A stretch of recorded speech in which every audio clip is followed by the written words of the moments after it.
fueron mis primeras experiencias y le comencé a agarrar el gusto.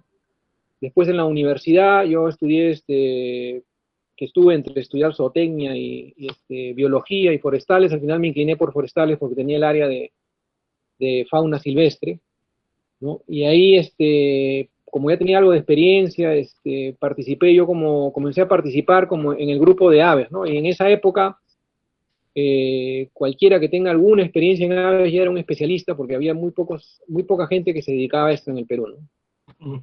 Podía contar con los dedos de una mano. Entonces rápidamente me convertí en un experto sin saber mucho, y eso hizo que, ¿no?, que siga yo en esa época era el centro de datos para la conservación, que hacían viajes, hacían inventarios, y eso realmente me dio la posibilidad para llegar ya a un nivel que ya consideraría yo de especialización, ¿no? Más en el tema de inventarios, ¿no? Y así, ya después de eso, he sido guía, he hecho trabajos sobre todo con inventarios, ¿no? Entonces, cuando terminé la universidad con la especialización de fauna silvestre, digamos, o sea, ya habiendo llevado los cursos más relacionados a fauna silvestre, ya me fui a estudiar afuera, ya con la idea de estudiar temas ornitológicos, ¿no? Entonces, tanto la maestría como el doctorado eran en temas de comunidades de aves, estudiar la estructura de las comunidades de aves, ¿no? Algún tema, digamos, en uno la estructura de una comunidad de aves, cómo se relaciona con la estructura del bosque, y en otra un tema biogeográfico con las sachas perdices, ¿no? Los tinámides. Adelante, Fernando. Ya, bueno, si yo quiero responder esa misma pregunta, tendría que remontarme a cuando tenía, no sé, unos 12, 13 años, que conocí a unas personas que eran cetreras, que practicaban la cetrería. La cetrería es ¿cómo se dice? Es un amaestramiento, por decirlo de alguna forma, de aves rapaces para cazar con ellas, ¿no? Y, y cuando vi una de estas personas que tenían en un guante un halcón, me quedé pero fascinado con eso, ¿no? La relación que tenían estas personas con las rapaces, ¿no? Eran águilas, halcones, gavilanes, que normalmente uno los asocia como un ave silvestre, fiera, agresiva, ¿no?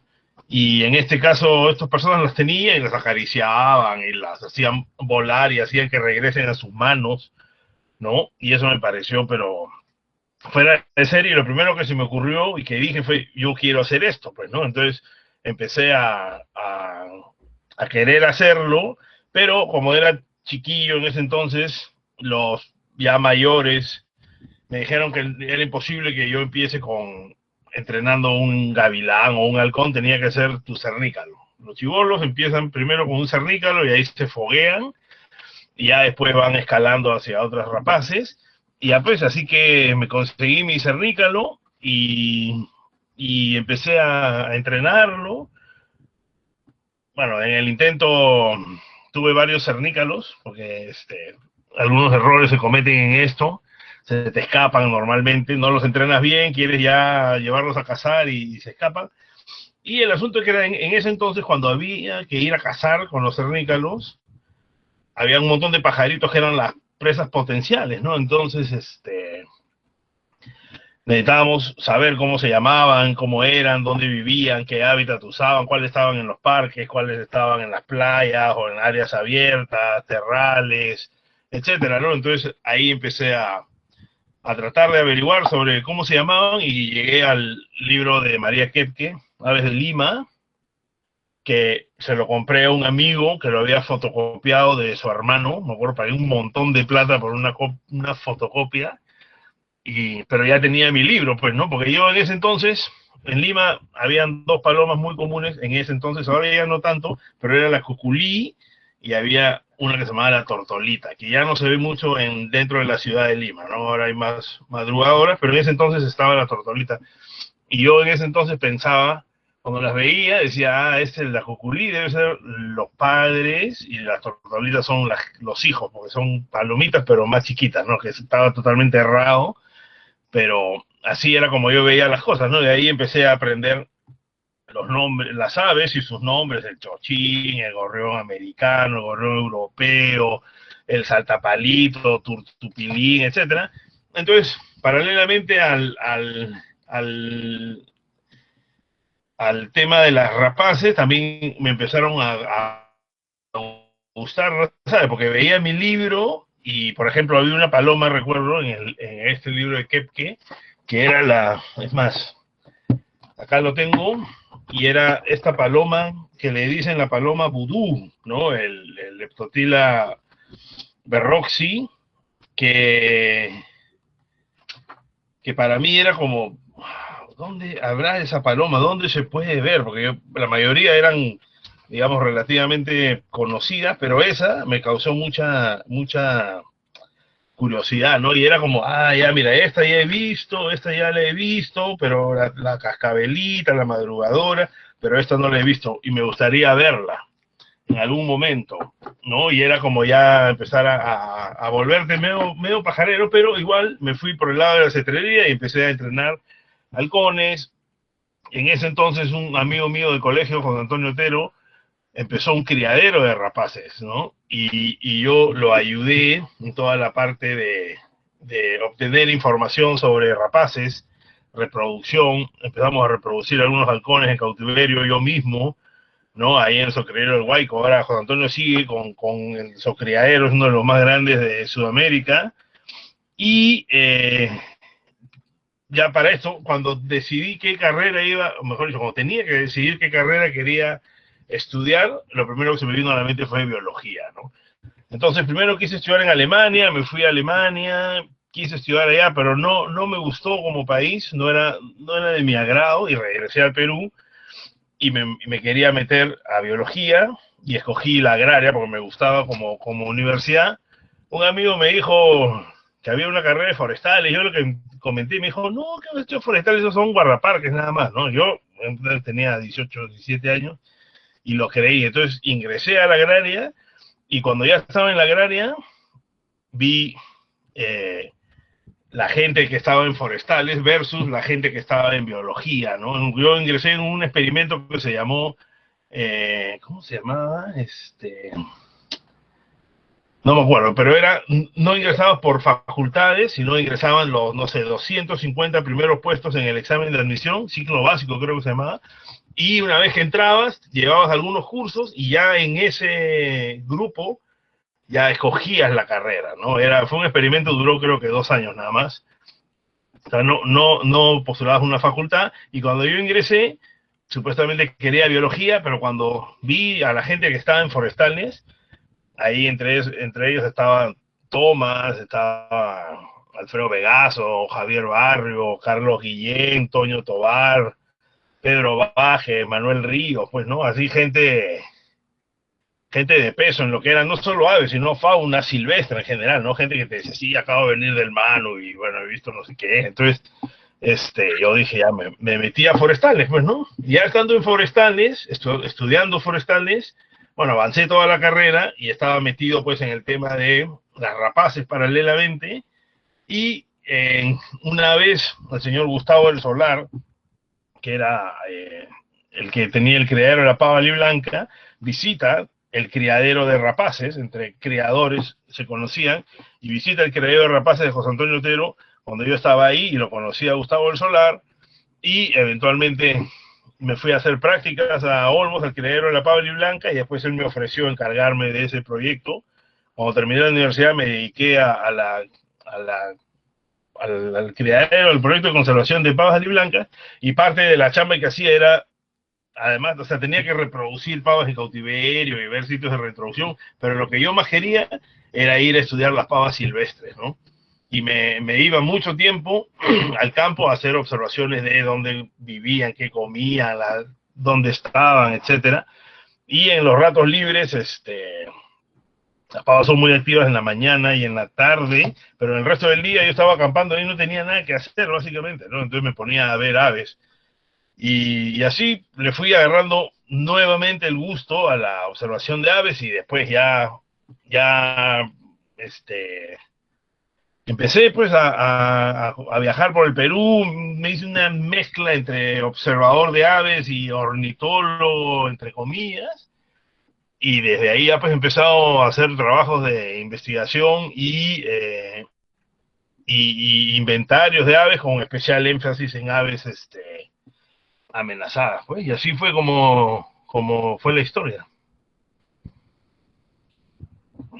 Bien, Fernando, tenemos ya acá a Antonio García Bravo. Bueno, Antonio García Bravo, él es egresado de la Universidad Nacional de Trujillo. Él es más joven que generación menor a Tomás Balki y también a Fernando Angulo. Tiene ya más de 10 años estudiando aves en el norte de Perú principalmente, y él también nos acompaña acá. Entonces, Antonio García, la misma pregunta para ti, ¿cuándo y cómo inició tu interés por la ornitología? Hola, buenas tardes con todos, buenas tardes José, Tomás, Fernando, buenas tardes. Bueno, bueno, estudié en la Universidad Nacional de Piura, para un poco corregir ahí, y también bueno, pertenezco a Corvidi, ¿no? Ya creo que han hablado sobre esto. Sí, bueno, soy tal vez una generación menor que, digamos, los restos de integrantes de Corvidi. Bueno, soy jaeno de nacimiento, de Chumbalto, para los que de repente algunos conocen ahí, entre Rosales. Eh, bueno, yo estudié en la Universidad Nacional de Trujillo Biología, después de varios intentos fallidos en otras carreras, casi sin rumbo en mi vida, pero bueno, finalmente ingresé a biología en Piura.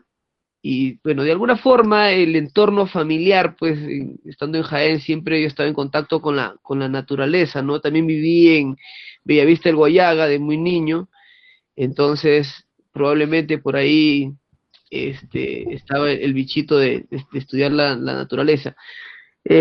Cuando estaba estudiando, inicialmente tenía interés por la botánica, es más, me gustan las plantas, trabajo a veces, digamos, eh, sé de alguna de las plantas, sobre todo el bosque seco, pero luego conocí a un gran amigo, Diego García, que salíamos siempre, ¿ah? Casi todos los fines de semana de varios años, y teníamos un profesor, eh, César Chávez. Entonces, César Chávez era, digamos, un pseudo pajarero, pero motivador, finalmente, lo que mucha gente necesita, ¿no?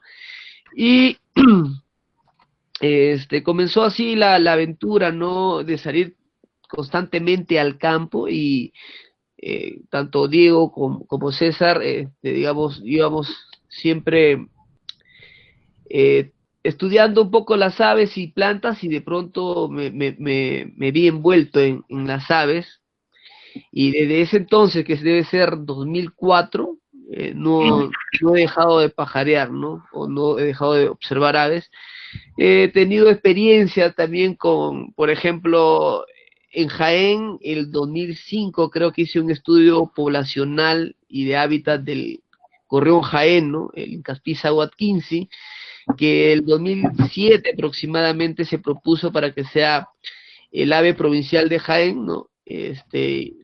Y se cambió de nombre porque en español, digamos, el Caspiza huatquinsi, que su nombre científico es Fringilio incachico, y con la Municipalidad de Provincial de Jaén sacamos, digamos, una propuesta para que sea reconocido como ave provincial de Jaén, que recién en el 2011 fue reconocido por la Municipalidad Provincial, ¿no? Mediante una ordenanza 015, creo, del 2011.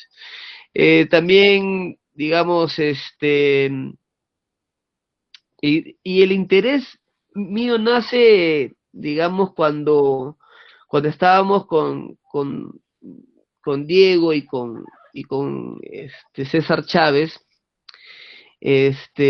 Poco a poco fui adquiriendo unos binoculares. Ya con los binoculares, pues, comienzas a observar aves, y cuando comienzas a observar aves, de los detalles de las aves, de verdad eso impacta, ¿no? Te impacta bastante, y empiezas digamos, a querer saber más. Ya, también igual compré el libro en ese entonces de Clement y Channing, digamos, en uno de los primeros libros, antes de que salga el de Schulenberg. Entonces, comenzaba a saber, y lo que yo puedo decir que la experiencia de estar saliendo a campo constantemente, eso me hizo a mí tener bastante cariño por las aves, y cada vez había como una cierta competencia conmigo mismo de intentar saber cuántas o conocer más aves, ¿no? Luego regresé a Jaén y me enteré que existía pues el gorrión jaén, estamos hablando de 2005 más o menos, y quise estudiar, digamos, no solo su distribución, también otras aves que estaban ahí del gorrión jaeno, también saber un poco su población del gorrión jaeno, qué come, etcétera, etcétera, ¿no? Entonces, luego ya también he trabajado con el colibrí con la espátula y con otras aves como el Gallito de las Rocas. Estudié precisamente en la cuenca del río Mojú, en la parte alta. Entonces, todos esos digamos, trabajos me fueron metiendo cada vez más al mundo de las aves, ¿no? Bueno, actualmente me dedico básicamente a las evaluaciones biológicas, ¿no? Que es ir constantemente a diferentes sitios para poder hacer registros de aves. Por ejemplo, el año pasado estuvimos con Darling, que lo acabo de ver acá. Estuvimos en Las Corontas, en un sitio en Amazonas, en el área de conservación privada Bosques Tropicales Estacionalmente Seco del Marañón, y donde ahí él puede ver un poco sobre el trabajo que realizo en vivo, ¿no? Que es básicamente eh, observar las aves y registrarlas.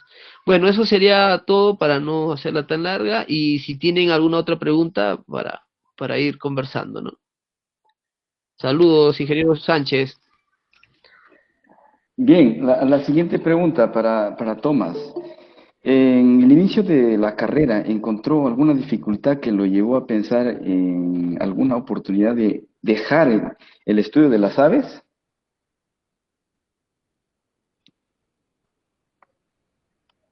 Tomás, ¿está ahí?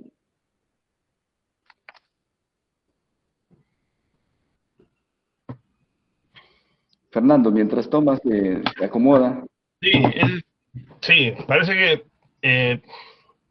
ya después Tomás retoma, Ujú. pero sí, o sea, yo te digo, ahorita, cualquier persona que en este momento decide empezar con el tema de las aves, puede entrar a una página web y bajarse información sobre la distribución de las especies, puntos, puede googlear el nombre del ave y encontrar cientos, si no miles de fotos, cantos de cada una de las aves, puestos por cada punto en el espacio, variaciones geográficas, bastante literatura, guías de aves, eBird en el celular, Merlin. En verdad, es un buen momento para iniciarse en el mundo de las aves. Hay un montón de herramientas, pero aquellos que nos hemos metido en esto en los 80s y 90s, podemos dar fe de que en ese entonces la información era mínima, ¿no? Habían muy pocos libros. Recuerdo algunos con mucho cariño, el Bird of the High Andes de John Felsa y Crave. Después, bueno, el libro Aves del departamento de Lima, de Kepke, el Aves de Colombia, el Aves de Venezuela. Era información que teníamos en ese entonces, pero era muy poca información, ¿no? La que se tenía, y sí, a veces era dificultoso obtener información sobre las aves, ¿no? Entonces, eso podría ser un poco frustrante por un lado, pero por otro lado también era un reto, ¿no? En el sentido de que si no había información, era también un campo relativamente virgen, en el sentido de que cualquier cosa que uno encontrase o viese podría ser una información nueva o muy relevante, ¿no? Entonces, por un lado era frustrante, sí, pero por otro lado era, eh, como dije, ¿no? También satisfactorio. Ahora, en términos del equipo también, ¿no? O sea, ahora por $200 te compras unos buenos binoculares bastante aceptables. Antes era difícil conseguir binoculares, ¿no? Incluso binoculares, ni siquiera unos buenos binoculares, sino algún binocular, grabadoras. Ahora en un celular tienes todos los cantos, todas las fotos, todos los mapas de distribución de las aves del mundo en tu mano y, y puedes grabar con tu celular, con un micrófono, de forma digital, ¿no? Antes era con cassettes, después pasó a CDs, ¿no? Entonces, en verdad sí, o sea, las herramientas han ido mejorando y evolucionando y cada vez están mejores. Me pregunto qué habrá de acá a 20 años, ¿no? ¿Cómo será este asunto? Viendo cómo ha cambiado en los últimos 20 años, en qué terminará en 20 años, pero, o sea, abandonar nunca fue una opción. O sea, puede haber sido difícil y yo creo que al que le gusta, ¿no? Y difícilmente, si es lo que te llama, difícilmente vas a renunciar por más que las circunstancias sean adversas. Eso pienso. Excelente. A ver, Antonio, ¿qué características o cualidades crees tú que debe tener una persona que quiere iniciarse en la ornitología? Muy buena pregunta, José Luis. La verdad, sí. Mira, por experiencia tengo de varios amigos, y sobre todo en la universidad y posterior, que creen que comprándose unos buenos binoculares o tener telescopio o los mejores libros es suficiente, ¿no? Para mí lo fundamental para ser pajarero, como creo que como cualquier otra actividad, tienes que ser constante, tienes que ser perseverante, ¿no? La verdad, tienes que estudiar las aves, ¿no? Si no estudias, digamos, sus características, su canto, su distribución, etcétera, etcétera, no vas a llegar a entender ni conocer las aves, ¿no? Digamos, yo lo que te puedo decir que tiene que ser perseverante, constante y, digamos, decidido a ser pajarero, ¿no? Eso sin duda, sin duda.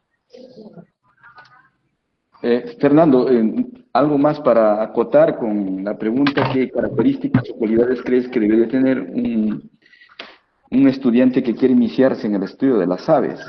Sí, bueno, no, lo que quiero es enfatizar lo que ha dicho Antonio y que tiene mucha razón, ¿no? Yo veo mucho ahora, ¿no? Que una persona cree que el equipo, o sea, si te compras buenos binoculares, buena cámara, tu gorrito, tu polito camuflado, tu pañuelito en el cuello y te tomas 1 millón de fotos, ya te hace un buen pajarero y eso, en verdad, es secundario, diría, ¿no? O sea, no es lo más importante el cómo te ves y qué tan buen equipo tienes, sino las características son diferentes, ¿no? Tienes que tener pasión bastante, mucha paciencia.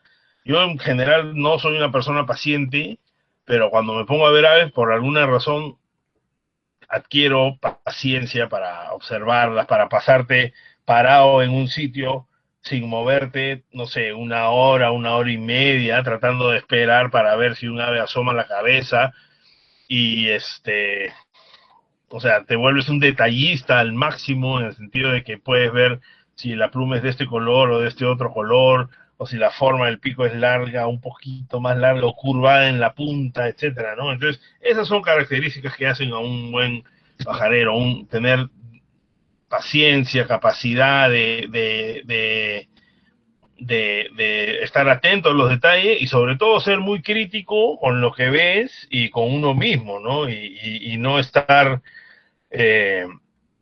digamos, ves un ave pasar volando y dices, ese era un halcón peregrino. Sí, es un halcón peregrino. Yo creo que era un halcón peregrino. Es una mala costumbre, ¿no? Solamente tienes que decir o que era cuando estás realmente seguro. Y si no, no sabes lo que era, pues o era un halcón, pero no sé qué halcón, etcétera, ¿no? Entonces, eso es un poco lo que quería decir.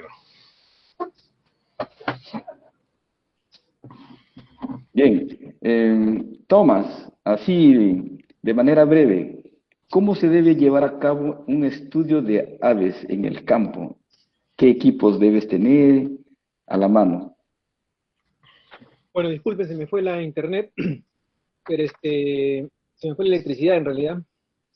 Eh, bueno, eso depende, ¿no? Depende, hay un montón dentro de la ornitología, hay un montón de campos, desde, ¿no? Como dije, yo me inicié con los inventarios, ¿no? En cuyo caso necesitas una libreta de campo, unos binoculares y una guía de identificación, pero la ornitología puede llevarse a cabo en el laboratorio, puede llevarse a cabo usando bases de datos, uno puede estar estudiando adaptaciones fisiológicas, uno puede estar estudiando distribución, ¿no? Entonces hay una serie digamos, hay una serie de campos, y no sé si hemos hablado ya de esto porque me desconecté, ¿no? Pero para mí lo interesante, lo interesante de esta carrera o de esta especialización en aves, y que lo diferencia de otras, es que se puede armar, así como hemos armado tanto Antonio como Fernando, como yo, como el grupo de aves de Corvidi en general, ¿no? Alrededor de un pasatiempo, que es la observación de aves, ¿no?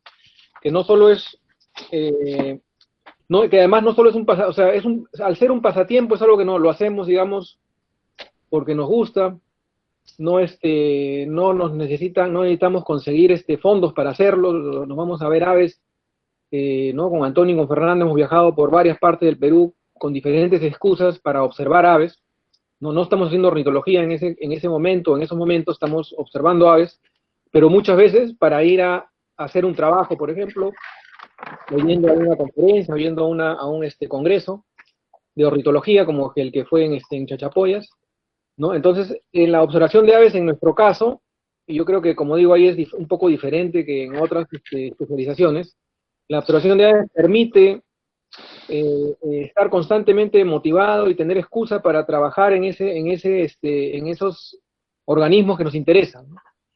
Entonces, eh, la observación de aves, que nuevamente es un pasatiempo en el que uno simplemente se dedica a identificar aves y uno se motiva a ver más aves, a ver aves que uno no ha visto, a visitar nuevos sitios. Eso permite entender un montón de temas de biogeografía, por ejemplo, permite conocer mejor a las aves, ¿no? Y como digo, sobre todo permite tener una motivación que es conjunta, ¿no? Así como Fernando puede estar especializado en, no sé, en las aves en peligro, por ejemplo, y Antonio estar dictando ornitología en la universidad, y yo estar estudiando perdices, que son temas que en principio no tienen mucho en común, sin embargo, nos une el tema de la observación de aves, ¿no? Y lo que nos permite, de ahí, cada uno hacer su actividad, ¿no? Entonces yo diría en ese sentido que para ser un ornitólogo, yo lo recomendaría por mi experiencia y por lo que yo he visto con la gente con la que yo he trabajado, ¿no? Como ornitólogo, es que yo diría que para ser ornitólogo necesita uno un par de binoculares, ¿no? Y de ahí, conectarse con las aves, ¿no? Encontrarle el gusto a esa actividad, y una vez que uno se conecta con las aves, decidir un poco hacia qué tema uno quiere ir, ¿no? Un tema taxonómico, un tema biogeográfico, un tema fisiológico, un tema genético, ¿no? Como en todas las especializaciones en biología, hay diferentes ramas, ¿no? Pero realmente, en el caso de aves, creo que es bien importante pensar en esto, ¿no? En que si ustedes quieren formar un grupo, yo tengo, por ejemplo, también un grupo soy parte de un grupo de un círculo de estudios acá en la universidad, ¿no? Y también trato un poco de inculcar eso, ¿no? De que primero seamos entusiastas de las aves, y como tal esta práctica de la observación de aves nos permite ser entusiastas de las aves y tener algo en común constantemente, no hay un día en que no pueda salir a ver aves, y de ahí comenzar cada uno pues a tener su especialidad, ¿no? Entonces, en cuanto al equipo, de repente uno va a necesitar microscopios, otro necesita una termocicladora para hacer amplificar ADN, ¿no? Entonces cada uno va a tener, digamos, diferentes herramientas, ¿no? Pero yo creo que lo que nos debe juntar a todos como ornitólogos es un par de binoculares. Bien. Siguiente pregunta. ¿Qué riesgos o dificultades, yo creo que para los tres, empezando por Antonio García, qué riesgos y dificultades mayores han encontrado durante su trabajo de campo? Uno de los riesgos más grandes es que nunca salgas de la ornitología o del pajareo. La verdad, ese es el riesgo mayor. De verdad. Te mueras de hambre para el resto de tu vida. Sí. Bueno, puede ser también, ¿no? Mira, toda actividad, toda actividad está asociada a algún riesgo, y la ornitología o la observación de aves, que es lo que más practicamos, también, ¿no? Y sobre todo cuando estamos en campo, pues, ¿no? A veces la lluvia, tropezones, o de repente alguna mordedura de alguna serpiente, un resbalón. Bueno, por ahí tal vez, bueno, hasta el momento no me ha pasado, o tal vez un asalto, bueno, pero creo que eso, más bien desorienta, ¿no? A motivarnos, pero, pero creo que, están más asociados a la actividad misma de caminar, que te puedes tropezar, etcétera, ¿no? Eso básicamente, ¿no? Después, como te digo, el mayor riesgo es que nunca salga de la ornitología. Fernando. Ya, para mí el mayor riesgo es tener que ir a una reunión, por ejemplo, de padres de familia en el colegio de tus hijas y que te pregunten, ¿y tú a qué te dedicas? Y tener que explicar lo que haces, ¿no? En verdad es a veces la gente cuando empieza así, no, yo estudio las aves, ¿qué? Puros ingenieros, no sé, otras profesiones más, no sé, comunes, y explicar lo que uno hace es, corres el riesgo de que te terminen diciendo, ahí viene el que le gustan los pájaros, ¿no? Pero no, ya, hablando del campo, o sea, los riesgos a los que estamos expuestos son los mismos que está cualquier persona que hace trabajo en el campo, ¿no? Que te caiga, que te pique una culebra, etcétera. Pero creo que lo más traumático para un pajarero sería que te roben tus binoculares. Si te roban tus binoculares, ya ahí es como que te sientes, o sea, si vas al campo sin binoculares, es como ir sin ropa, básicamente, ¿no? Te sientes así que no sabes qué estás haciendo ahí. Y eso sería a mi criterio. Grave. Bien. Tomás, ¿quieres enfatizar algo adicional o pasamos con otra pregunta? Sí, no, yo de acuerdo en que los peligros, digamos, en principio son los mismos que en cualquier trabajo de campo, ¿no? Lo único que yo he escuchado es que los ornitólogos les pican más culebras porque están mirando hacia arriba, ¿no? Cuando caminan. No están mirando el piso como un herpetólogo o sin necesidad de estar mirando como un botánico, ¿no? Se están mirando arriba y caminando a la vez, pero no sé si será verdad esa estadística. Yo creo que no, porque en el tiempo que tenemos a nadie le ha picado nada. Por lo menos desde que estamos en el trabajo. Yo hasta ahorita sé que no ha ocurrido ninguna de esas consecuencias, ¿no? Y lo otro es que si alguien le hace mal despertarse muy temprano, también a veces es un problema, ¿no? Claro, eso por eso que se hablaba de que cuáles eran los métodos que ustedes utilizaban, ¿no? Y ustedes obviaron eso, ¿no? Que hay que levantarse a hacer las listas a las 4 de la mañana, que hay que hacer listados en tiempos. Ustedes somos expertos, yo solamente miro, ponen las redes, ¿no? Yo les he visto haciendo eso. Sí, sí, quizás eso faltó mencionar, ¿no? El hecho de que si eres pajarero, probablemente te tienes que estar preparado para levantarte 5, 4, incluso 3 de la mañana, ¿no? Y a veces, pues, cuesta. Esa es la peor parte de levantarte, ¿no? Yo cuando sufro por levantarme a las 3:30 de la mañana, porque imagínate que tienes que viajar, pues, una media para llegar al sitio y tienes que estar justo antes del amanecer y amanece a las 5:15. Yo digo, carajo, ¿por qué no fui botánico? Los árboles siempre están ahí y no se mueven. Es claro, aparte, No, y la otra cosa que también yo he notado en ornitología, trabajan en la noche, ¿no? Por ejemplo, recuerdo que cuando hacían la captura de las aves, ustedes motean, sacan las vísceras y hay que preparar, y eso se pasa horas, ¿no? Hasta las 12 de la noche haciendo ese trabajo, ¿no? Y que también es especial, ¿no? Claro, ahí también. Todo Ahí bien, es, bueno, depende de qué, pues, nuevamente, depende de qué es lo que uno está haciendo, ¿no? Cuando hacemos inventarios con colectas, sí hay que poder balancear el trabajo de preparación de especímenes, que no es tan fácil tampoco, y la observación misma, la colecta de los especímenes, ¿no? Claro, exacto. Marcelo, ahí tal vez una cosa que ya para los que algunos de repente han salido a campo también, es el hecho de tener esa resiliencia a poder dormir donde sea, ¿no? A veces vas a dormir en un lugar un poco cómodo, ¿no? O estar un poco mojado durante todo el día. Ese también, pues, digamos, tenemos que tenerlo ya,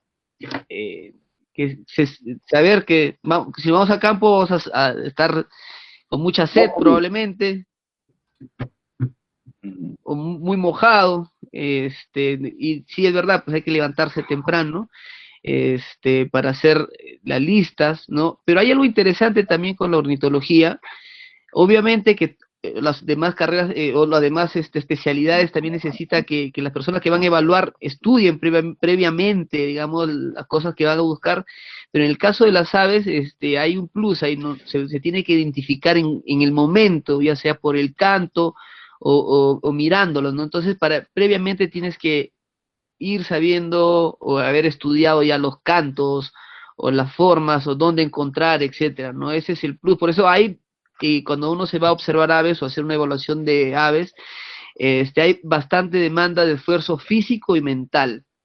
Te desgastas bastante, ¿no? Por ejemplo, ahí mi compadre Fernando, cada vez que va al campo, regresa más flaco. Una pregunta teórica de mi grupo. ¿Qué función tienen o cumplen las aves en los ecosistemas? Para Tomás. No, bueno, bueno, hay diferentes funciones, ¿no? Justo eso lo trabajamos en nuestro curso de manejo de fauna. ¿Para qué manejamos fauna, no? En este caso, ¿para qué manejamos aves o qué función nos cumplen las aves, ¿no? Entonces, en el ecosistema, las típicas funciones son ¿no? Las que siempre se hablan: la polinización, la dispersión de semillas.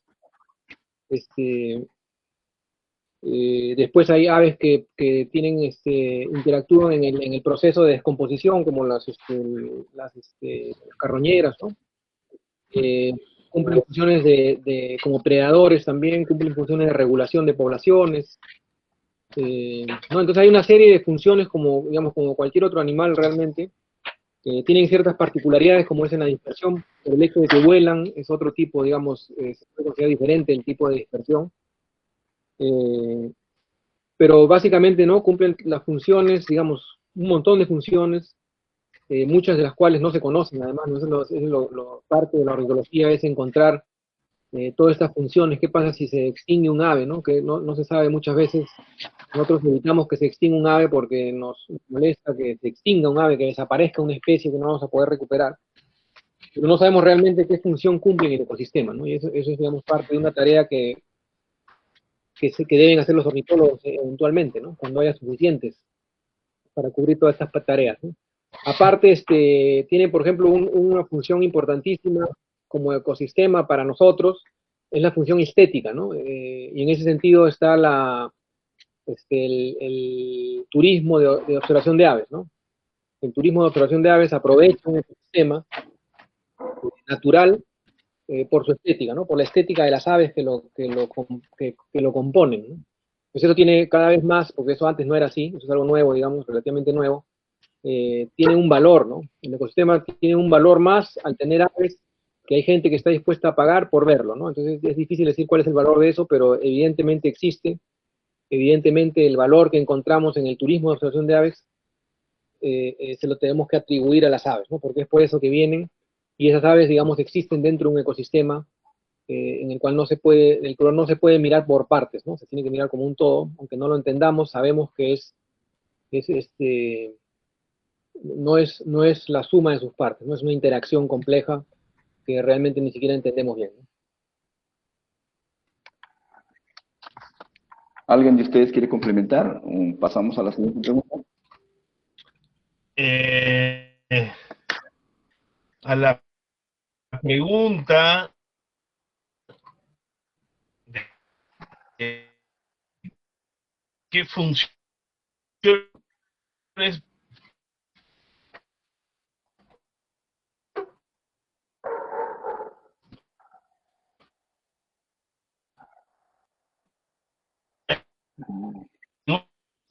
una función, ¿no? Si tú le preguntas a un agricultor que siembra mangos, ¿cuánto tendría que pagar este agricultor para polinizar todas las flores de mango de su plantación para poder después cosechar mangos, ¿no? Y esa chamba la hacen los animales, básicamente, ¿no? Entonces, si eso lo monetarizas, le pones un precio, las aves, mamíferos y insectos se están haciendo las personas, algo que muchas veces no es visible, no lo damos por sentado, ¿no? Y no solo mangos, imagínense cuántas plantas son polinizadas en este planeta por gratis por los animales. Pero bueno, aparte de esa función, una que es importante y ha sido especialmente importante durante esta pandemia es el hecho de que observar aves es una actividad que ha sido de mucho alivio y relajo y que ha permitido que mucha gente pueda sobrellevar esta pandemia. Yo en verdad estoy sorprendido de cuántas personas han comentado a mí o en redes sociales o en algún medio público diciendo, si no fuera por la observación de aves, no sé cómo hubiera hecho en esta pandemia, ¿no? Entonces, ese también es una función que tienen, digamos, las aves para con las personas en este caso. Muy bien. Siguiente pregunta.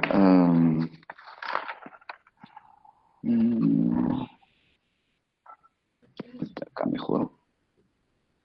¿Cuál cree que es el aporte a las ciencias forestales el realizar estudios de taxonomía, conservación y biogeografía de aves?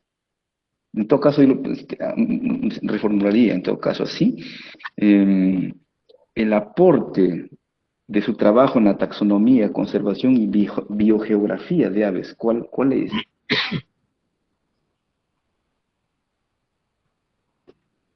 Ya. Para, ¿Quién quiere contestar? ¿Para los forestales o para? No, no, no, o sea, aquí creo que la orientamos por aquí, así. ¿Cuál crees que ha sido el aporte de su trabajo en la taxonomía, en conservación y en biogeografía de aves? De lo que ustedes han hecho, ¿no?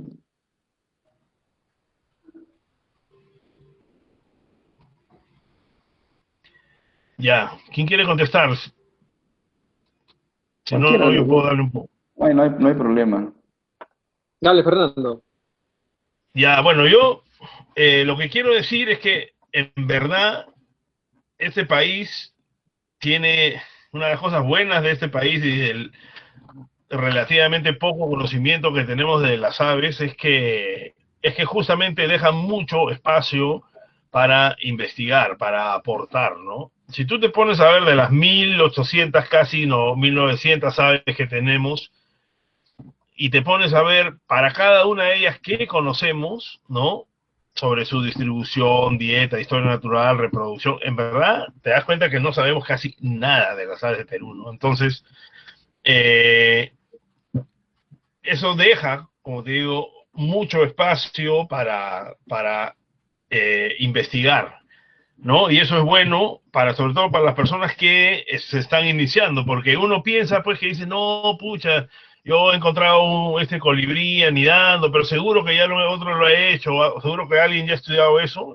Mi respuesta es, probablemente nadie ha hecho investigaciones sobre muchas de las aves, incluso las más comunes en el Perú, ¿no? La cuculí, que es una de las aves más comunes en las ciudades más pobladas del país, que viven 10 millones de personas, la mayor cantidad de ornitólogos y pajareros viven en Lima, y ahí la cuculí es abundante. ¿Cuántos estudios hay sobre esa paloma, no? Hay poquísimos, ¿no? Entonces, eso deja un campo gigantesco para la gente que está en Jaén, ¿no? Cualquier observación sobre la nidificación de algún ave que vean probablemente va a ser un nuevo dato para la temporada de reproducción de esa especie, o cómo anida, los materiales que usa, qué fecha, cuántos pichones, si la hembra o el macho son los que incuban, etcétera, ¿no? Entonces, ya volviendo a la pregunta sobre cuáles han sido los aportes o la importancia de haber hecho uno algo, o sea, es bastante relativo, ¿no? Porque en verdad es un inicio, digamos, ¿no? La ciencia, y en este caso la ornitología, se construye, digamos, en función a información que se va adquiriendo en algún momento, y sobre esa información otras personas van haciendo otras investigaciones usando la información que uno ya ha recogido anteriormente. Entonces, no hay puntos de partida, digamos, ¿no? Todos son fases, por decirlo de alguna forma. Así que cualquier persona que se desee iniciar en el estudio de las aves, en la ornitología, especialmente en sitios alejados tipo Jaén y alrededores, creo que el campo está ahí listo para contribuir, ¿no? Yo no sé bien qué puedo haber contribuido, quizá algunas investigaciones sobre la distribución de especies del norte, en un trabajo que hice para el Marañón y el Alto Mayo, quizá, o algunos trabajos de historia natural, pero estoy seguro que cualquier persona está en capacidad de aportar, ¿no? Yo no trabajo, pero contribuyo editando un boletín que se llama el Boletín UNOP, de la Unión de Ornitólogos del Perú, y es impresionante la cantidad de información que recibimos como artículos para publicar, de especies o mejor dicho, es impresionante la cantidad de ocasiones que hay para convencer a personas que han encontrado algo que parecía algo trivial, que lo conviertan en una publicación en una revista científica, porque era algo de lo que no se sabía nada, ¿no? Y esos casos son infinitamente eh, mejor dicho, hay montones de esos casos. Eso quería decir.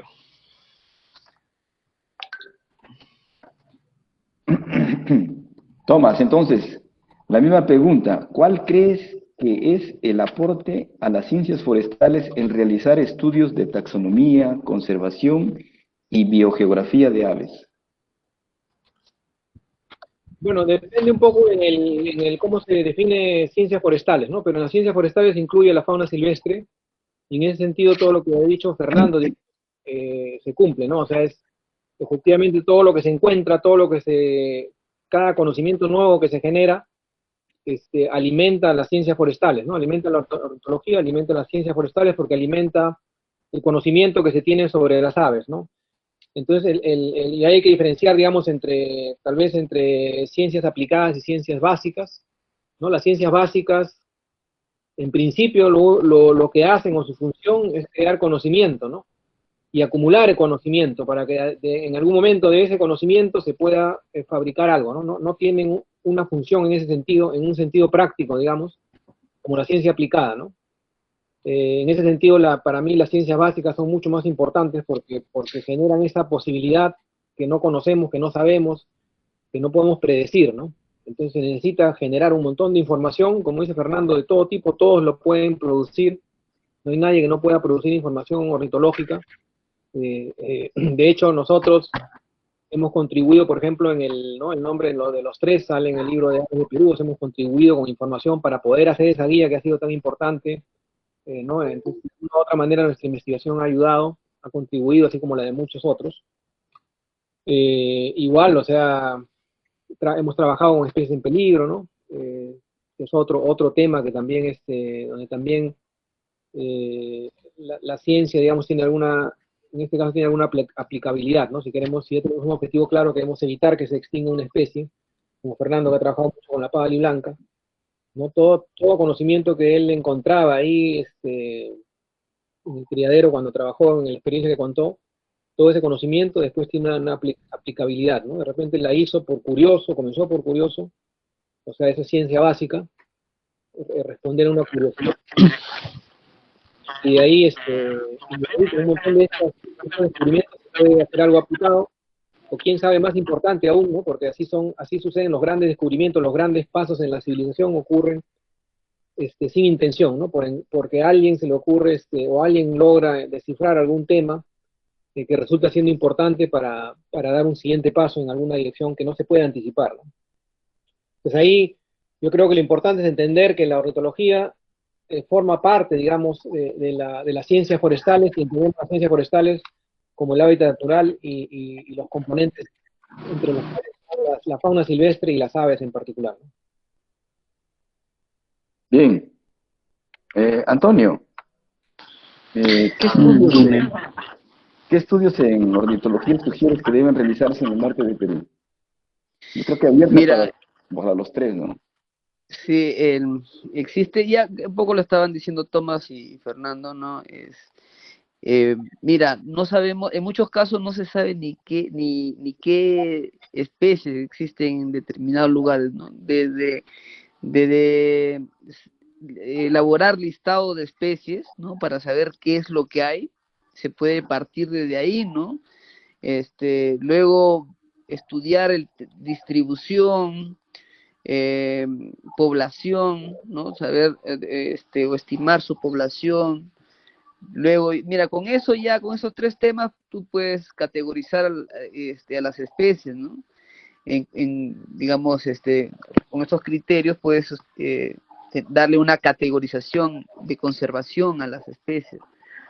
Ya si tú quieres ir más allá, pues puedes estudiar reproducción, alimentación, que son lo básico, y que no es tan complicado, ¿no? Hacer el seguimiento de las especies. Bueno, te puede hacer colectas también, ¿no? Ya si quieren algo más, algo de biogeografía, que eso es un poco más complejo, pero digamos, desde la parte básica que te digo de elaborar listados para saber qué es lo que hay, saber digamos, su población, su distribución, estimar digamos, su tamaño poblacional o su rango de distribución, con eso estaríamos bien para iniciar, porque en realidad, como decían tanto Tomás como Fernando, no se tiene mucha información de las aves, incluso de especies muy comunes, ¿no? Entonces iniciemos con especies comunes sabiendo qué es lo que come, qué los alimenta, qué fechas se reproducen, o también saber su población, ¿no? Todos esos datos sirven para hacer manejo también, acuérdense, ¿no? Ustedes los forestales normalmente están asociados más al tema del manejo, ¿no? Y eso, ¿no? Principalmente, creo. Fernando, la misma. ¿Qué sugieres? ¿Qué investigaciones deben de realizarse en el norte de Perú en aves? Adicionalmente a lo que ya dijo Antonio. ¿Ya puedes repetirme, por favor? ¿Qué estudios de ornitología sugieres que debe realizarse en el norte de Perú? Ya, bueno, parte de esta pregunta ya la respondí en mi respuesta anterior, pero en verdad la respuesta general sería básicamente todo, ¿no? Hay mucho por investigar, ¿no? Incluso el hecho de que se haya terminado una investigación no quiere decir que el tema ya está agotado, ¿no? Yo recuerdo haber hecho alguna investigación sobre la distribución de algunas aves endémicas del Marañón en el 2005, 2006, cuando no teníamos pues los cantos de las aves, donde no sabíamos bien toda la variación de las vocalizaciones, no sabíamos, no habían imágenes de satélite de alta resolución, recién salían unas Landsat de bajísima resolución, y en ese momento trabajé, por ejemplo, la distribución de algunas especies, y eso salió publicado en un libro, y después con los años me he dado cuenta de que esa distribución de las aves que salía ahí era, o sea, no era la real, no era la final, no era la definitiva, era lo que se pudo conocer en ese momento, en esas circunstancias, con esas herramientas, ¿no?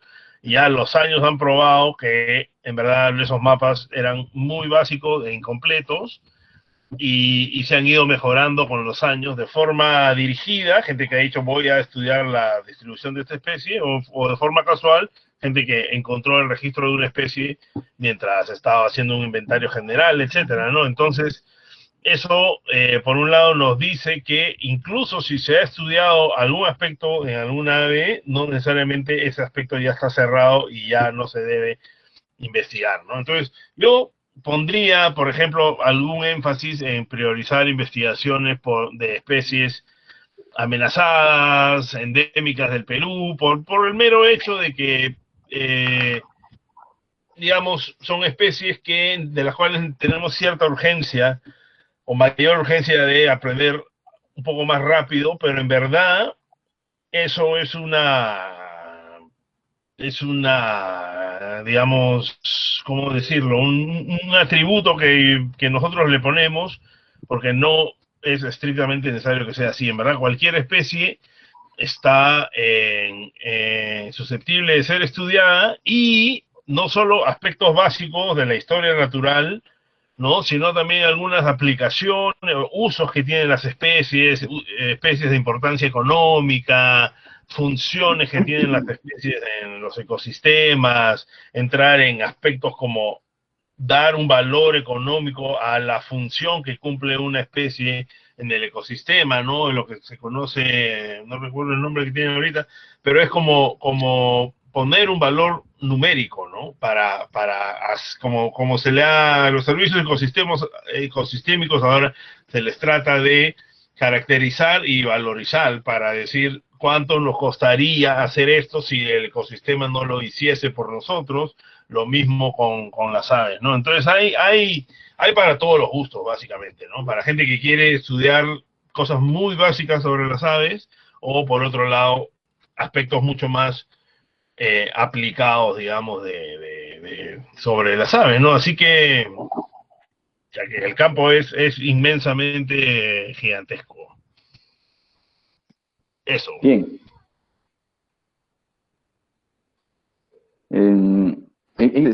Tomás, ¿quieres hablar un poco más sobre qué se debe hacer o qué se está haciendo ahora para la conservación de especies en peligro de extinción?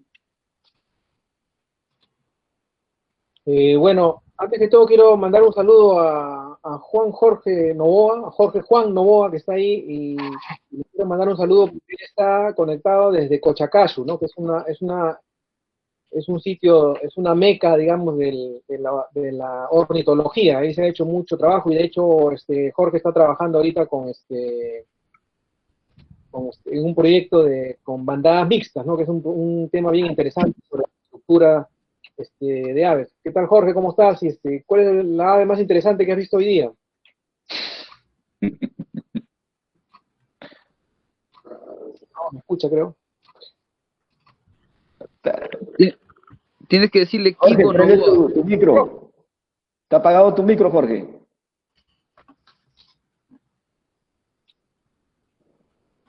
Ahí. Ahí. No, la apagaste otra vez. Ahí habla. No.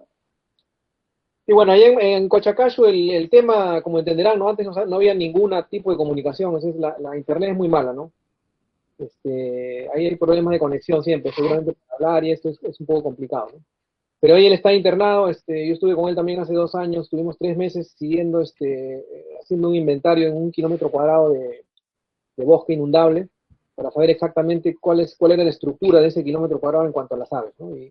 Jorge se especializó en el tema de las bandadas mixtas, que son grupos también realmente increíbles, que funcionan a veces con 30, 40 especies diferentes que se forman en grupos y que avanzan en el bosque en grupos, ¿no? Entonces es una forma bastante exacta, por así decir, de medir alguna de las especies que ocurren en este sitio. Si sabemos dónde se mueven las bandadas mixtas, sabemos los componentes de cada bandada, sabemos cuáles son las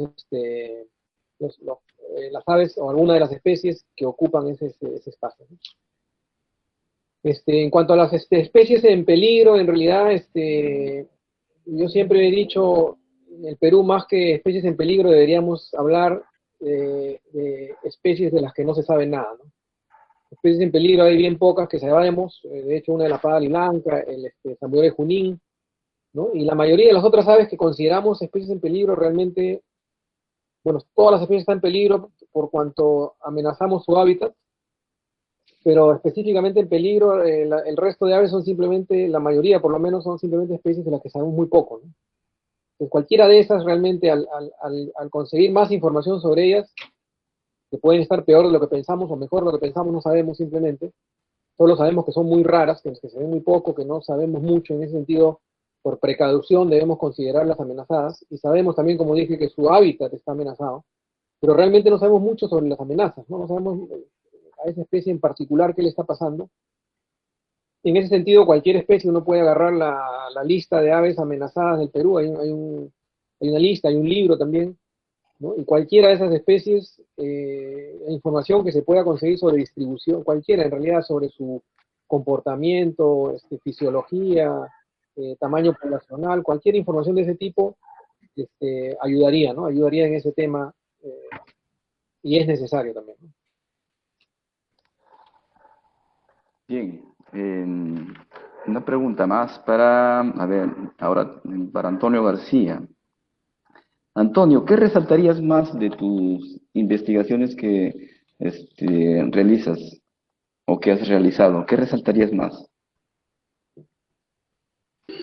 Bueno, el aporte que se da a la ornitología, sin duda, ¿no? El conocimiento de las aves, ya sea conocer una nueva localidad, o que básicamente es lo que he publicado, o saber un poco también su distribución, ¿no? Y en el caso con las algunas especies amenazadas, intentar pues de alguna forma salvarlas de la extinción, ¿no?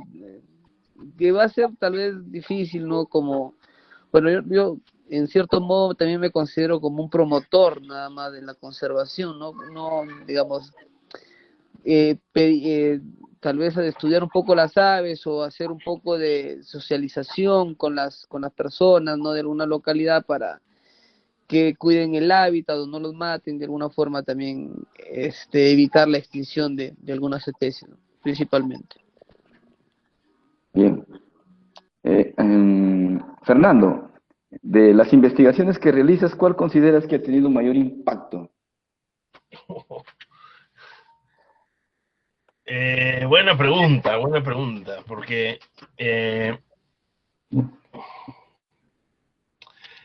habría que definir impacto, ¿no? ¿O qué es realmente tener impacto? Yo lo que pienso es que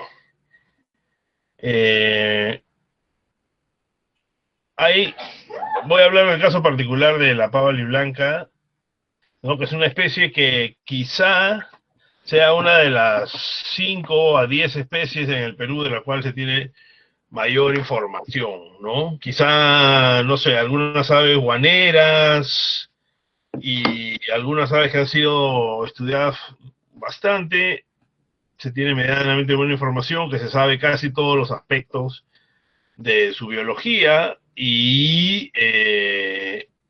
pero cuando mientras más estudias un ave, más te das cuenta que no sabes nada del ave, ¿no? Que hay otras cosas que deberías saber, la dispersión de los individuos, a dónde se van, cuando sabes cuál es la época de reproducción y cuántos juveniles botan al año, la siguiente pregunta es, ¿y a dónde se van? ¿Cómo se emparejan? ¿Cuál es el sistema de emparejamiento una vez que están por ahí?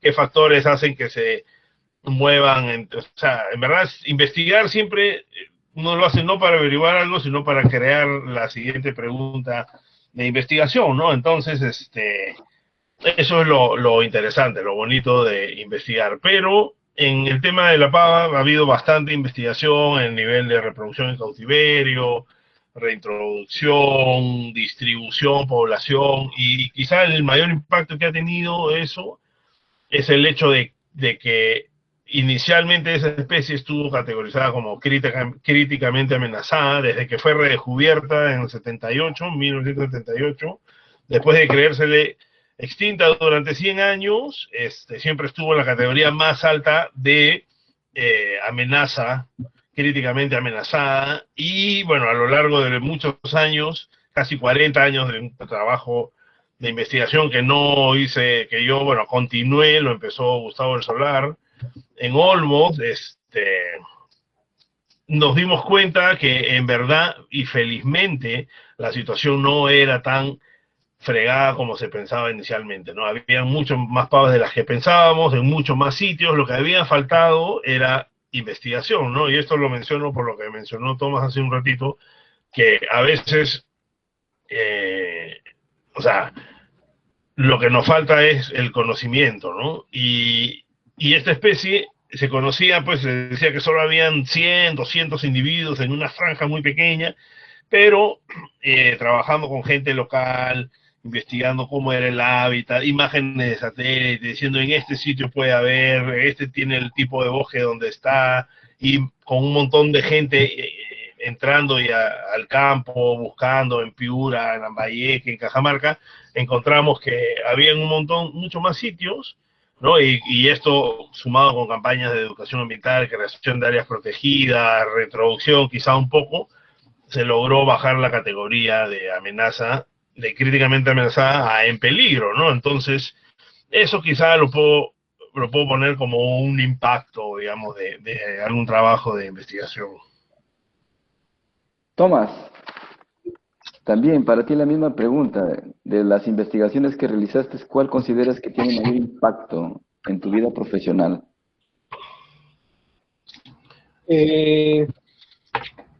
No, también difícil decir. De hecho, la investigación que hice para mi doctorado, en mi carrera tuvo el impacto de hacer el doctorado. Después, yo saqué también un libro de dónde ver aves en el Perú, que no es en realidad pues un estudio científico, sin embargo se basa en muchas evaluaciones que hemos hecho, y también eso, digamos, ha tenido cierto impacto porque ha sido usado, digamos, por mucha gente que va a ver aves, ¿no? Entonces ha tenido cierta utilidad. Diría así, pues, a dos cosas, diría que serían las principales. Bien. Vamos por aquí.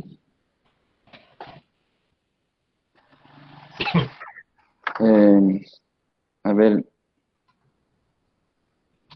Antonio García, ¿hay alguna ave que aún no has podido estudiar, pero que te gustaría realizar ese trabajo? Vale. Creo que todas. En realidad, tal vez el que conozco un poco más de todas las especies, tal vez podría ser del gorrión jaeno y el colibrí con la espátula, ¿no? Conozco un poco de su hábitat, un poco digamos, de cierto modo, algo de su biología o de su historia natural, pero sin duda, con trabajar esas dos especies, o dedicarme más a estudiar esas especies, ya estaría contento. Solo con esas dos, de verdad.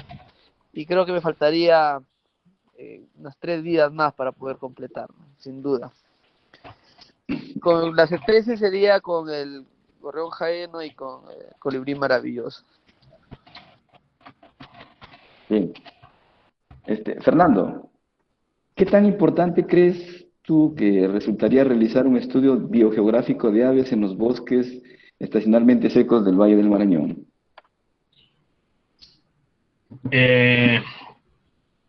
Sí, yo creo que esa investigación ya se cae de madura, pues, ¿no?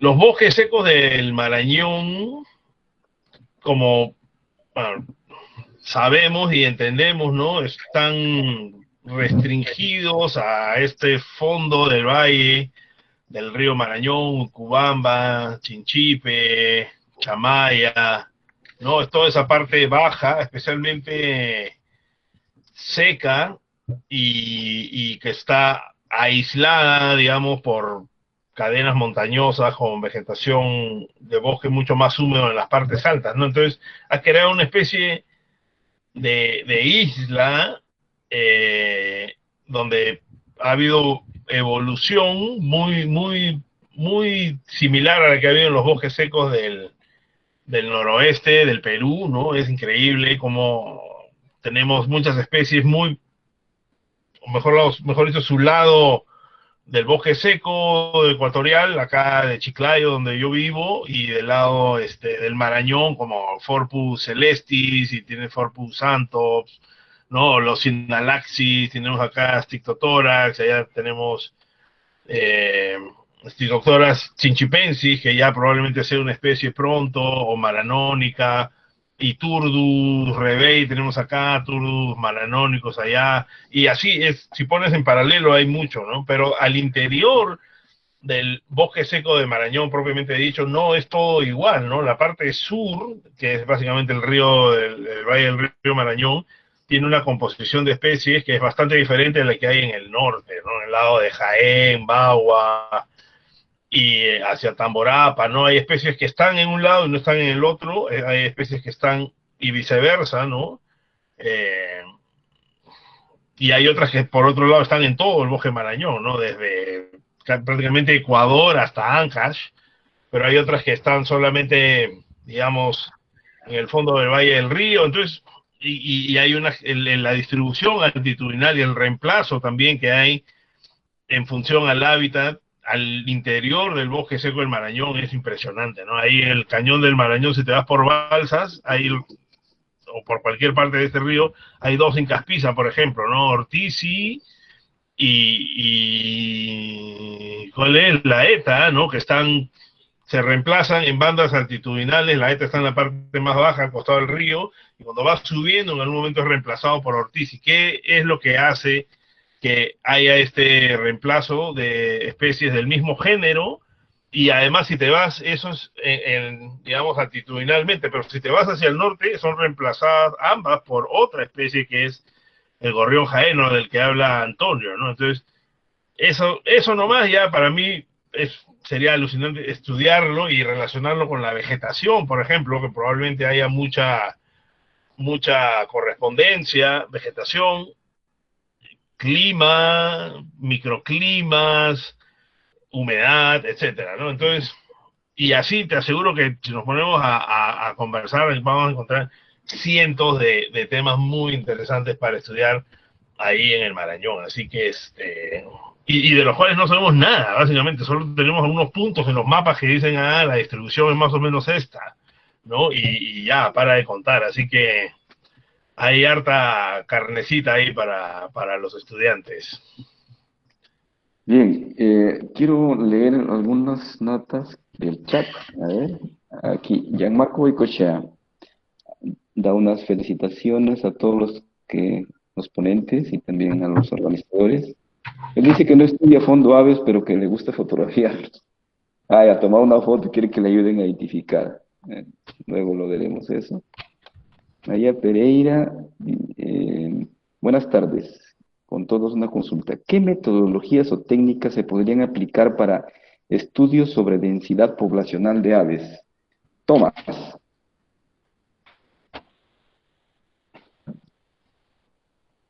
Tomás, tienes que prender tu micro, por favor. No, decía que hay varios métodos que dependen del tiempo que uno tiene, por ejemplo, de la rigurosidad que uno necesita, de las especies que quiere incluir, ¿no? Hay especies, por ejemplo, que se pueden evaluar por transectos fijos. Si uno es más riguroso, podría usar un programa como Distance, que usa también transectos, ¿no? De hecho, en el otro extremo, lo más riguroso es en realidad trabajar con métodos mixtos, ¿no? Por ejemplo, cuando son especies territoriales, queremos saber la densidad de la población de esa especie que es territorial, lo que corresponde es, para ser exactos, digamos, encontrar el territorio de todas las familias o parejas, ¿no? Y de acuerdo a eso hacer la extrapolación, si hay tantas parejas, multiplicamos por 2 o la multiplicamos por 3 si son la pareja con una cría o la pareja con 2 crías, ¿no? Entonces hay que conocer un poco de la historia natural también pero sobre todo delimitar los territorios, ¿no? Y eso se puede hacer, por ejemplo, o se hace frecuentemente o mayormente con los cantos, ¿no? Las aves territoriales anuncian y protegen sus territorios con cantos, entonces entender los cantos facilita encontrar dónde son esos límites, dónde son los bordes de los territorios. Y sería, digamos, lo más exacto que se puede llegar a saber sobre la densidad, ¿no? Después en especies gregarias, por ejemplo, cuando anidan todas en una zona, hay algunas aves que anidan en una zona y de ahí salen durante el día a alimentarse. Se podría medir la densidad, si se sabe eso, si se sabe esa parte de la historia natural de la especie, se podría medir la densidad contando cuántos llegan a anidar, ¿no? Cuántos llegan a pasar la noche, digamos, en una zona en una zona particular, ¿no? O en época de anidamiento, cuántas están anidando, ¿no? Entonces los métodos varían mucho, ¿no? Dependiendo de la historia natural de cada animal, ¿no? Lo que se usa generalmente, por ejemplo, cuando se dice densidad, en realidad no se está midiendo densidad, no se está midiendo un índice de densidad, ¿no? Porque se hace transectos o censos, por ejemplo, por puntos, ¿no? En el que se anota cuántos individuos caen dentro del transecto del punto, ¿no? Pero de ahí queda un montón de conocimiento en el aire, porque se hace en evaluaciones rápidas generalmente, donde no hay muchas repeticiones y no hay mucho conocimiento sobre el ave.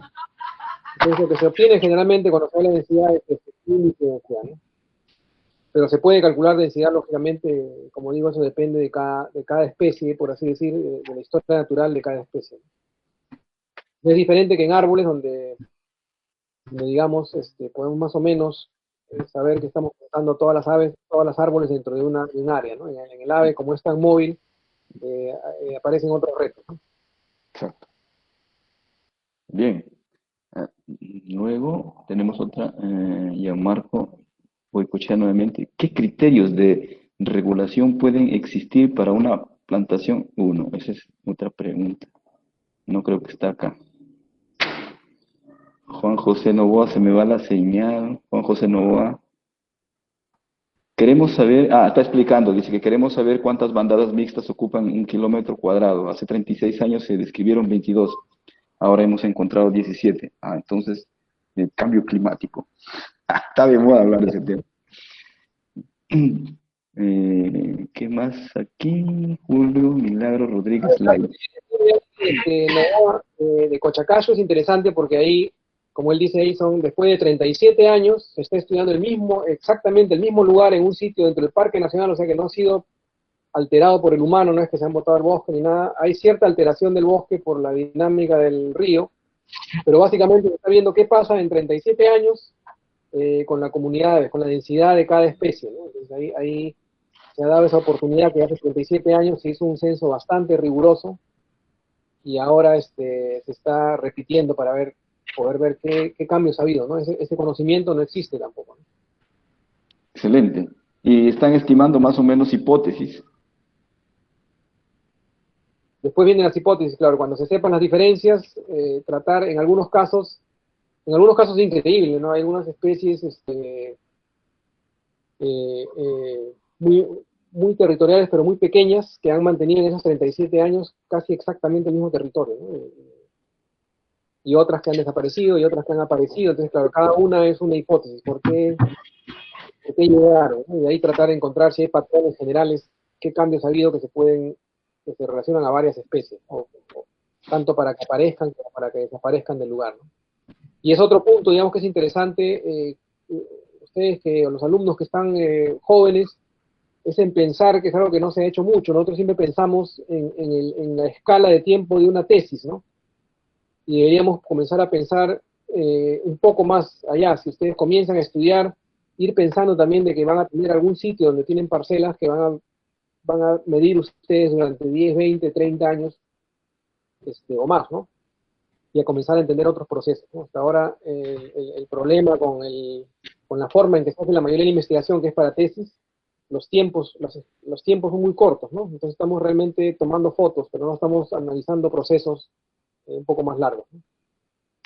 Tomás, a propósito que hablas de ese tema, las parcelas permanentes que ustedes están evaluando son las mismas que instaló John Terbo de 1 hectárea o es mayor el área que están evaluando? Porque si estamos hablando de áreas, pues, lo que se podría hacer acá en Jaén, ¿no? Nosotros usualmente hacemos parcelas de media hectárea en bosques estacionalmente secos, en bosques montanos húmedos o en bosques de Amazonía, hacemos hectáreas, 1 hectárea, o sea, 100%. ¿Eso es lo mismo que están evaluando allá o en una área mayor? Sí, en realidad para aves hay parcelas de 1 hectárea también, ¿no? Pero 1 hectárea puede ser, o sea, 1 hectárea puede ser un árbol, ¿no? Un árbol grande, básicamente, tiene producción de 1 hectárea. Ese árbol se cae y esa parcela cambió totalmente en cuanto a su conformación, ¿no? Entonces, en aves generalmente, bueno, en este caso, digamos, en el caso de Cochacacho, donde se ha hecho esta parcela en el Manu, es de 100 hectáreas, ¿no? De 1 km². Y eso se considera, o ellos lo consideran, un tamaño intermedio, ¿no? Mientras más chiquito, más variabilidad, o sea, habría que tener más parcelas, más repeticiones, que es algo que de repente ustedes pueden considerar dentro de su área, tener más parcelas, ¿no? Es una forma de evitar la variación, si tienen suficientes parcelas, o tener una parcela más grande, ¿no? Eh, Eso depende un poco de la capacidad. Nosotros ahora en la agraria estamos con este círculo de investigación comenzando a medir, digamos, las aves, a querer saber la densidad de todas las aves, de todas las especies de aves que hay en el campus, que son más o menos 2 km². Entonces, depende un poco, digamos, del área que ustedes tienen, o sea, de la zona que ustedes tienen, pero sí, yo creo que deberían pensar seriamente en comenzar algunas parcelas, ya sean de 1 hectárea o más, pero comenzar seriamente a comenzar monitoreos a largo plazo, ¿no? Y tal vez usar las mismas parcelas que ustedes usan para botánica, ¿no? Para que tengan ya ahí también, porque si algo pasó en la estructura vegetal, los botánicos lo van a detectar, ¿no? ¿Qué ha pasado? Y eso relacionarlo con lo que está pasando con las aves. De hecho, John Terborg ya no estudia, él estudia ahora botánica, ¿no? Entonces él tiene un estudio muy detallado ahí de la vegetación en esa parcela, ¿no? Y puede explicar todos los procesos que ha habido, qué ha pasado cuando ha caído un árbol grande, qué especies han invadido, ¿no? Todos esos procesos él los está estudiando a detalle en ese km², en otras parcelas que tiene ahí. Chévere. Bueno, por acá.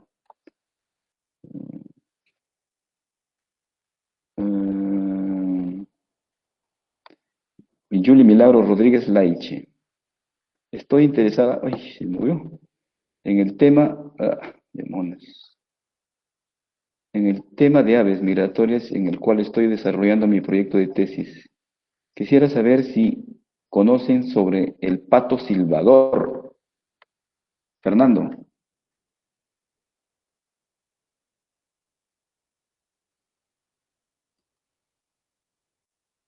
Perdón, sí. Este pato silbador es una especie que antes se creía era muy rara en el Perú, ¿no? Y después se ha visto que no necesariamente es así, ¿no? Y ahí tiene una de las razones, o cómo se puede ver esto, es con el incremento de la tecnología y de las plataformas que permiten registrar observaciones de aves en tiempo real, ¿no? Una de ellas, o de las que estoy hablando específicamente, es de eBird, o eBird como se le conoce, donde la gente empieza a subir sus observaciones, ¿no? Entonces, en parte, la ciencia de la ornitología, que antes solamente incorporaba observaciones hechas por, digamos, ornitólogos, en los últimos años se ha empezado a nutrir con información recogida por gente no necesariamente académica, sino observadores de aves, ¿no? O incluso ornitólogos que no han estado desarrollando investigación ornitológica en algún momento, sino han estado ejerciendo su pasaporte, ¿no? Entonces, la visibilización de esa información a través de estas plataformas, y muchas de ellas permiten además recoger evidencia, fotografías, grabaciones, ha hecho que nuestro entendimiento de la distribución, la estacionalidad de las aves aumente, ¿no? Y una de las especies que se ha visto que ha cambiado es este pato, ¿no? que yo no estoy seguro si es necesariamente migratorio, ¿no? Porque, o sea, es errático, tiene movimientos, aparece en algunos sitios, en algunas circunstancias climáticas o algunos momentos del año, pero yo no sé si sea predecible como para decir que migra de un sitio A al sitio B en tal época y del sitio B al sitio A en otra época, ¿no? Como se puede esperar de las aves playeras o de algunos reinitas, rapaces. Entonces, eh, quizá me equivoco, ¿no? Sería cuestión de analizar la información, pero lo bueno es que si uno ve el mapa de distribución de esa especie en el libro Aves de Perú y te vas a Iber y buscas las observaciones de esa especie ahora, te vas a dar cuenta que ha aumentado muchísimo. Entonces, eso pues, ¿no? O sea, yo diría chequear bien si se trata realmente de una especie migratoria o está moviéndose por alguno, por ejemplo, este pato Sarquidiornis melanotus, que también antes se creía era muy raro, tiene estos movimientos, pero está en función a otras razones como plantaciones de arroz, por ejemplo, ¿no? En algunos sitios cuando se llena de agua algún lugar para sembrar arroz, empiezan a aparecer, y si el arroz se deja de sembrar, se van a buscar otros sitios húmedos. Entonces, hacen movimientos bastante impredecibles y erráticos, no necesariamente es una especie que se le puede considerar migratoria. Eso. Ya. Ish, no. Este, Sí, sí, hay una, toma. ahí Gianmarco Goicochea ha puesto ahí, ¿no?, un post de una foto que ha tomado bien interesante. ¿Tú la has visto, Fernando? A ver si la puedo compartir. Compartir. No sé si no, mi pregunta, ha tomado una foto, ¿no? Que las fotos, la fotografía hoy en día también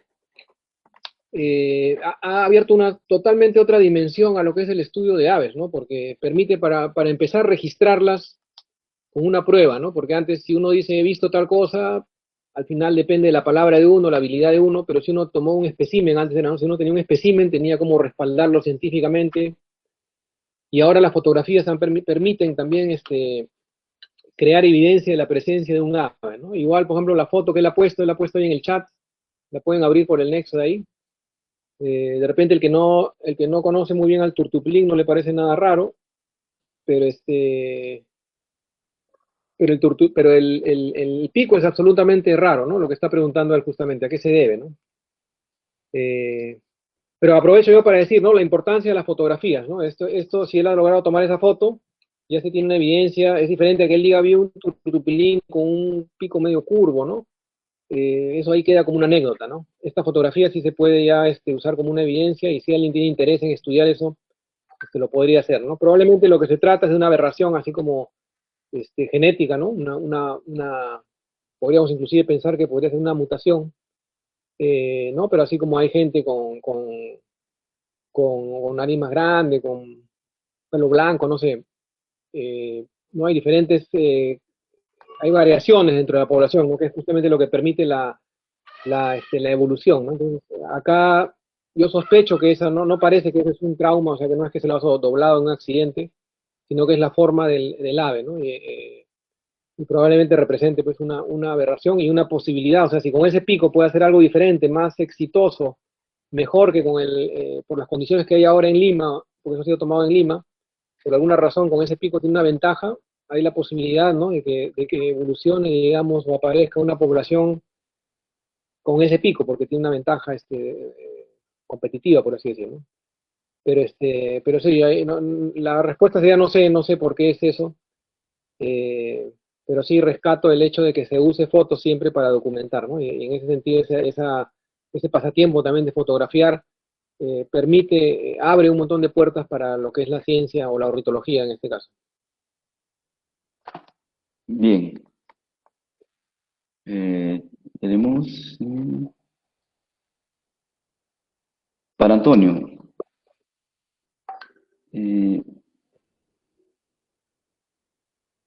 Ok, Walter Pacini, Paredes Cubas. ¿Cuál es el ave más exótica que hayan visto y en dónde la vieron? Tal vez es como la más vistosa, ¿no? La más linda que ustedes hayan visto. Antonio. Hay muchas, la verdad, eso depende también del gusto del observador. Por ejemplo, pueden ser algún quetzal, ¿no? Que son los más interesantes, no puede ser no sé, pues a ver, un trogón, que son también vistosos, o los colibríes, ¿no? Que tal vez pueden ser las especies, no sé, yo creo que de las, digamos, más vistosas, o las, probablemente la más bonita, quiere decir, para uno, me quedaría con el colespátula, sin duda, ¿no? Que es una ave bastante bonita y de acceso rápido para poder observarla actualmente. Tomás, Fernando, ¿quiere añadir algo? Estamos ya casi Yo ahorita cerca sí, del final. como dice Antonio, hay un montón, pero ahorita, o sea, también yo diría el cola de espátula. Si tienen la posibilidad de ir a verlo, vayan a verlo.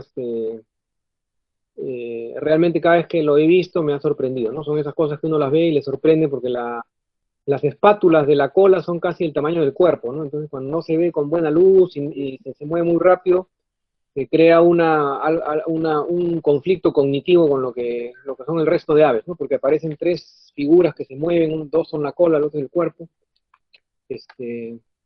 Pero sí, pero eso depende del gusto, ¿no? También hace poco ahí justamente en Cochacayu vi un águila arpía, que también es un ave que cada vez que la ves te parece que es la más espectacular que hay, ¿no? Entonces, es una de las ventajas de las aves y la diversidad que tenemos en el Perú, ¿no? Podemos cambiar de opinión rápidamente en cuál es la que más nos gustó. Bien. Fernando. Yo también quería decir que sí, estoy de acuerdo que el cola espátula, yo lo habré visto, no sé, 40 veces, y cuando lo vi la primera dije, wow, qué tal ave esta. Y la segunda vez era la misma expresión. Es como cuando uno va a ver Machu Picchu. Yo también he ido un montón de veces y cada vez que voy me quedo, pienso que digo, Machu Picchu otra vez es unas ruinas, pero cada vez que voy me quedo, wow, qué bestia, ¿cómo han hecho esto? Y el con la espátula lo mismo, ¿no? No sé, la vez número 30 lo veía y decía, wow, esta es la mejor vez que lo he visto. Ahora sí, esta es la mejor de todas. Y la 31 decía, no, no, no, esta es la mejor de todas. Esta es la mejor vez que lo... Y la 32 lo mismo. Siempre te puede sorprender más que la vez anterior que lo viste. Pero, como dice, hay un dicho que dice que la belleza está en los ojos de la persona que mira, ¿no? Yo personalmente tengo un sesgo muy grande con las rapaces y para mí una de las escenas más bonitas que puedo haber disfrutado y sigo disfrutando es cuando hay un grupo de playeras, de una bandada de, no sé, 100, 200, 500, 1000 playeras, y son atacadas por un halcón peregrino, y el halcón peregrino viene y normalmente viene a mucha altura y se tira un picado sobre esta bandada, y la bandada sale volando y se forma una especie de bola compacta de todos los playeritos tratando de unirse en una bola compacta, pensando de que si a uno van a matar, que no sea él. Entonces forman grupos grandes para minimizar la posibilidad de que sean muertos, y esta persecución entre la bola de playeras moviéndose y el halcón atacándole, para mí es una de las mejores cosas que hay en este planeta, definitivamente. Excelente. Bueno, hay algunas otras preguntas que creo que les compartiré a ustedes más adelante. Estamos ya casi cerca de 2 horas hablando. No sé si ustedes tienen un poco más de tiempo. Habíamos hablado de 1 hora y media de charla y los tiempos siempre son valiosos, y pienso para todos y más a ustedes que son con los tiempos tan restringidos que los tienen. Voy a tal vez hacer una última pregunta para los tres, y las que quedaron las enviaré para que las contesten. ¿Qué palabras o frases motivadoras les daría a los estudiantes que desean comenzar sus estudios en ornitología? Tomás. Sí, yo diría simplemente asegúrense que les gusta y que pueden disfrutar de las aves, ¿no? Después lo otro viene por sí solo. Yo creo que ahí primero crear ese nexo. Somos un país, el país con uno de los 3 países con más especies de aves. Tenemos razones para estudiarlas, tenemos variedad, como hemos visto acá hay un montón de aves que son interesantísimas. Entonces, como dije antes, realmente yo creo que lo principal es, y que es lo más fácil, por así decir, es trabajar en esa relación que tenemos con las aves, ¿no? Y a través de la observación de aves, o de salir al campo, o de trabajar en una colección, de alguna manera, de estar bien conectado, digamos, con las aves. Y después los temas que aparezcan son oportunidades que pueden ser proyectos financiados, algún profesor que tiene un proyecto, alguna necesidad, con una especie en peligro, etcétera. Eso va apareciendo, y eso eh, queremos ornitología, conectémonos con las aves, ¿no? Estemos seguros de que son las aves, de que las aves nos gusten y vamos a encontrar satisfacción en esa interacción y vamos a estudiar ornitología como una carrera para el resto de la vida. Bien. Antonio, la misma pregunta. ¿Qué palabras o frases motivadoras les darían a los estudiantes? Como ya se le decía, la ornitología es bien amplia, ¿no? Pero, sí, pero por sobre todo lo que tienen que ser es constantes, ¿no? Constantes, perseverantes, y si se dedican al tema de la observación de aves también, cuidar mucho la honorabilidad, ¿no? Sin duda el hecho de decir que es una especie, y sobre todo con los que recién están iniciando, tal vez quisieran tener mayor cantidad de especies de aves, pero lo mejor es tener en el listado de especies de aves, ¿no? Que es para cada uno, que sean las que realmente has visto y que estás seguro de que han sido las especies. Entonces un poco ver la honorabilidad, no ser constante, perseverante, que no sé qué más puede ser, y no verlo como, que una vez que estás metido ya, verlo ya como una forma de vida, ¿no? También, sin duda, eso. Fernando, tus palabras motivadoras para la gente que se quiere iniciar en ornitología. Sí, a mí lo que me parece que la ornitología en particular y básicamente cualquier ciencia en general es que es una forma de poder dar rienda suelta a la curiosidad que tiene uno, ¿no? Yo lo que diría es, la curiosidad es una característica o un requisito básico para un ornitólogo, ¿no? El poder observar, tener la capacidad de observar detenidamente y sobre las observaciones generar curiosidad, ¿no? Y esa curiosidad se convierte a la larga en posibilidades de investigación, ¿no? Tú puedes estar viendo el nido de una especie, no sé, lo estás mirando y te da curiosidad saber de qué hacen el nido, ¿eh? Y eso puede generar una investigación, ¿no? Que puede terminar siendo materiales usados para la confección del nido de la especie tal en tal lugar, ¿no? Y puedes analizar si eran materiales naturales, de origen antrópico, etcétera. Y puede ser una investigación muy interesante que parte de la curiosidad de la persona, ¿no? O sea, de poder, mejor dicho, dar riendas suelta a la curiosidad. Así que eso sería, digamos, mi consejo, por decirlo de alguna forma. Bueno, excelente. Bien, nuevamente tengo que agradecer a Tomás Balki, a Fernando Angulo y a Antonio García Bravo por el tiempo que nos han regalado el día de hoy para contarnos parte de su trabajo, contarnos parte de sus actividades, algunas preguntas que han salido por ahí, que no se puede abordar todo, los tiempos son tan cortos y las preguntas son un montón. Sin embargo, bueno, yo creo que por lo menos ya tenemos los contactos también. Si alguien de ustedes está interesado en continuar con los estudios, o continuar o iniciar sus estudios de aves, tenemos acá a 3 personas que conocen a profundidad sus especialidades y nos podrían ayudar o los podrían ayudar a orientar a ustedes. No, sé que ellos todo el tiempo están ayudando y están estimulando a los estudiantes para iniciarse en esta especialidad. Entonces es solamente tocar las puertas de ellos y comenzar a hacer el trabajo. Nuevamente, gracias Tomás, gracias Fernando Angulo y también Antonio. Vamos a tomarnos la foto de despedida y con eso creo que ya nos despedimos de esta reunión. Prendan sus cámaras, jóvenes, todos los que están ahí.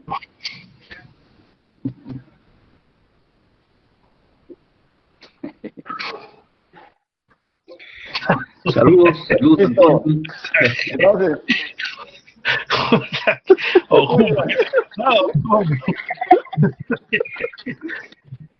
nada más.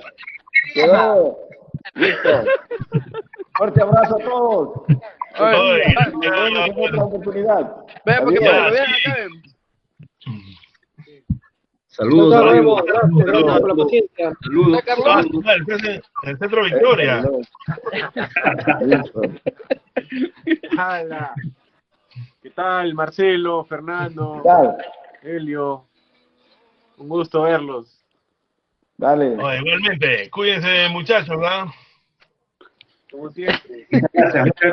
Cuídense, cuídense. Amarren al loco de Cochacachu. Muñeca despeinada. Al Kimbo de Cochacayo.